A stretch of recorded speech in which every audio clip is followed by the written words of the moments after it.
নমস্কার বন্ধুরা, welcome to my YouTube channel career guidance India. বন্ধুরা, আজ আমরা কথা বলতে চলেছি হলদিয়া আই কেয়ার মেডিকেল কলেজের সম্বন্ধে। আজকে আমাদের এই ভিডিওতে আই কেয়ার মেডিকেল কলেজের সম্বন্ধে এ টু জেড সমস্ত ব্যাপার নিয়ে আলোচনা করব। চলো দেরি না করে ভিডিওটি শুরু করা যাক।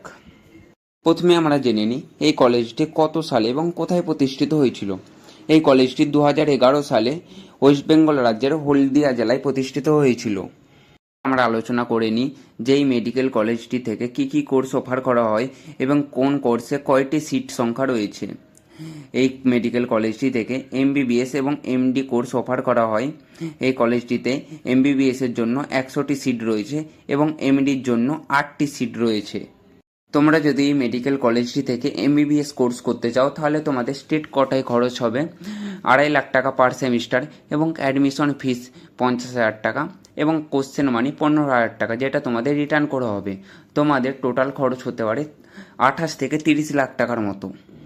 এবং তোমরা যদি ম্যানেজমেন্ট কোটায় এই এমবিবিএস কোর্সটি করতে চাও তাহলে তোমাদের 9.5 লাখ টাকা পার সেমিস্টার এবং অ্যাডমিশন ফিস 50,000 টাকা এবং কোশ্চেন মানি 15,000 টাকা, যেটা তোমাদের রিটার্ন করা হবে।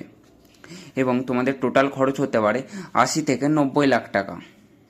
এবং তোমরা যদি এনআরআই কোটায় করতে চাও তাহলে তোমাদের 1.5 কোটি টাকার উপরে খরচ হতে পারে। তোমরা যদি এই মেডিকেল কলেজে অ্যাডমিশন নিতে চাও তাহলে তোমরা অ্যাডমিশন নিতে পারো। এবং তোমরা যদি আমাদের থ্রুতে অ্যাডমিশন নিতে চাও তাহলে নিচে দেওয়া কন্ট্যাক্ট নাম্বারে কল বা এসএমএস করতে পারো। তোমাদের যদি ভিডিওটি ভালো লেগে থাকে তাহলে চ্যানেলটিকে সাবস্ক্রাইব করে দিও এবং একটি ভিডিওতে লাইক করে দিও। এবং তোমরা যদি এরকম প্রাইভেট কলেজের ব্যাপারে জানতে ইন্টারেস্ট থাকে তো কোন কলেজের ব্যাপারে ভিডিও বানাবো তো সেটা কমেন্ট করে দিও।